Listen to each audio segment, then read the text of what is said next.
Hi, we're Rosie and Charlie, and since November 2023, we've been living and working in Australia. So far, we've visited places like Sydney, Melbourne and Adelaide, as well as a handful of things in between. We are currently on an 11-week road trip travelling through Queensland and the Northern Territory all the way to South Australia. And after 5 hours driving from Alice Springs, we make it to Kings Canyon. Here we complete one of the Northern Territory's most famous day hikes, Kings Canyon Rim Walk.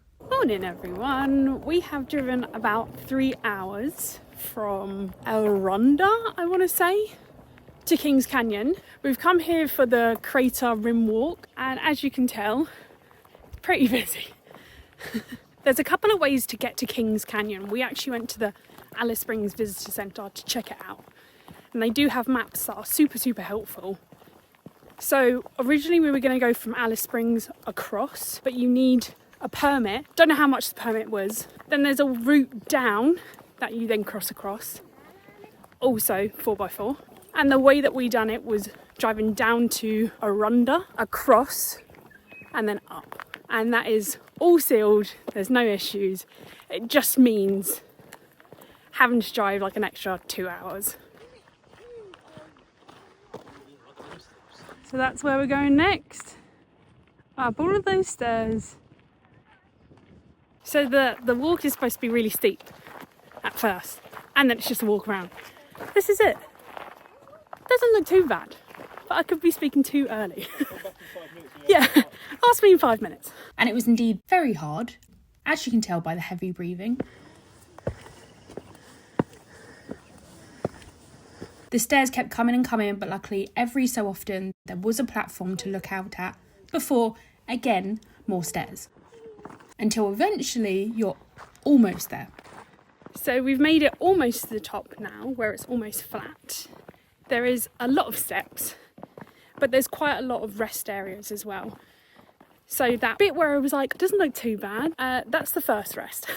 The first of maybe 5 or 6, but the closer you get to the top, the flatter the area becomes, which helps a hell of a lot. It's not that bad. I mean, Charlie was like, look like you were going to have a heart attack. You look like you're going to die. But bear in mind, I did have a winter jumper on and my hat, and I'm not used to having my hair down and all that kind of stuff. Yes, my heart was racing. Yeah, it was your hair that was giving you the heart attack, not your heart racing. Yeah, but I think we definitely have done worse. You get here and you literally feel like you're in a different world. This doesn't look real whatsoever.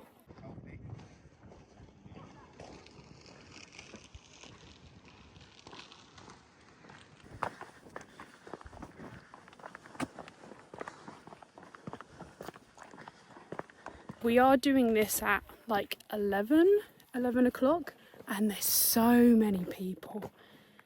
Like, you're going to get stuck behind people. It feels like Snowdonia, where you're getting stuck behind people and then you're overtaking and then they're overtaking you. But just like Snowdonia, once you get to the top, so worth it. Well, not in Snowdonia, we didn't see anything, but the feeling of success was there.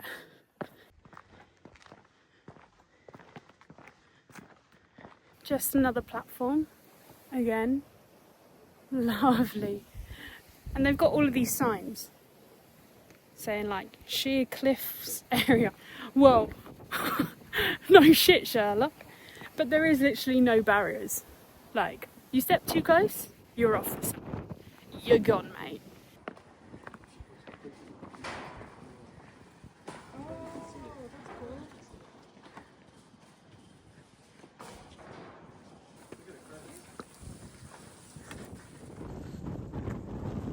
On top of the world, eh?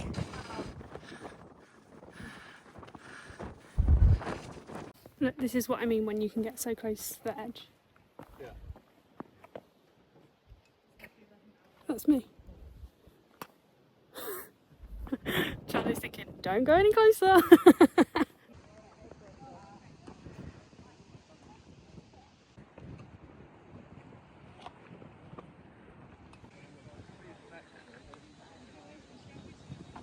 So we veered off the trail slightly. This is on all trails. It wants you to veer off to go to a lookout called Cotterill. You come and have a little look. get your pictures. Come and have a look at the lookout. Yeah, funny enough. Get your pictures and then get back onto the main trail. And there you go, that's one half. More stairs. We're now on the next bit of the trail and we've just done some stairs. Walking just along a little pathway here. And you know what's coming. Stairs up. But that will then be flat for you to see the other side of where that lookout was. Halfway through, or over halfway through this walk. About an hour maybe. Hour in or hour left? Hour left. And it is stunning. It's just a totally different landscape. And like all these rocks. I mean, some of the rocks are fairly high. Sometimes I need a hand from Charlie to get down.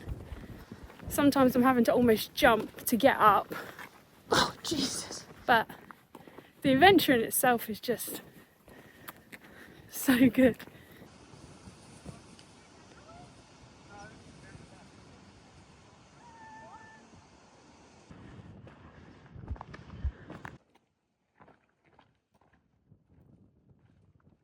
The thing that makes this landscape so incredible is millions and millions of years of wind just eroding all of the rock. And as a result, you've got so many different types of landscapes.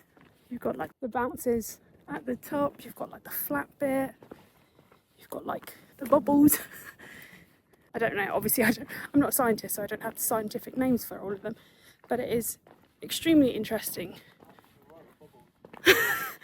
It is incredibly interesting to see it with not just to see it, but see it with your own eyes and walk along it and see how mad Mother Nature is.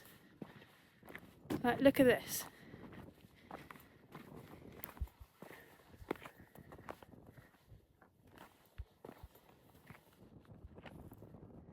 Like, that's practically flat. And then you've got in the background the bounces and the bubbles, just in case you wanted a clarification on what I was talking about. And would you believe all of that greenery?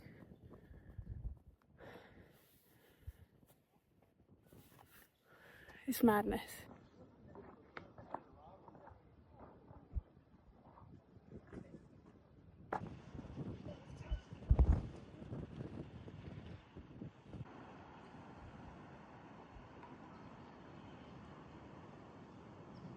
All Trails says that this trail, the Rim Walk, is 2 hours, I'm pretty sure. But on all the signs it says 3 to 4 hours. So just bear that in mind. Anyone who comes here, you're going well out of your way, regardless of where you're coming from. So if you've only got a short amount of time, which I doubt you have because you've put aside a time to come here, make sure you're not giving yourself 2 hours. Give yourself a fair few hours. Especially if you're someone who likes to stop and take loads of pictures. All down from here, lads. And she's done it.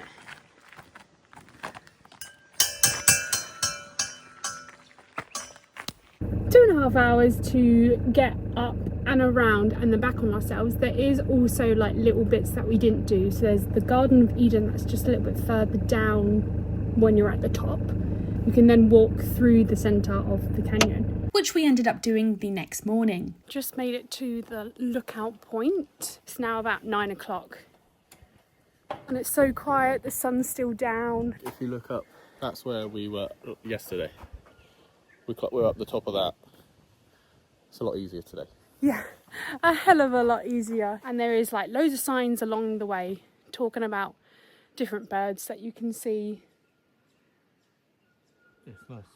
Yeah, it's really nice. It's just very quiet, which is a total contrast to yesterday. And now we're going to be heading to our accommodation, which is the Discovery Park.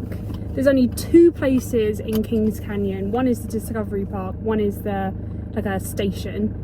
And they're both so expensive. Despite a disappointing room and frankly outrageous price tag, we quickly found we were paying for the views, although it does help to not have too much competition. We watched the sun go down with a drink or two and prepared ourselves for tomorrow's adventure. Next stop, Uluru.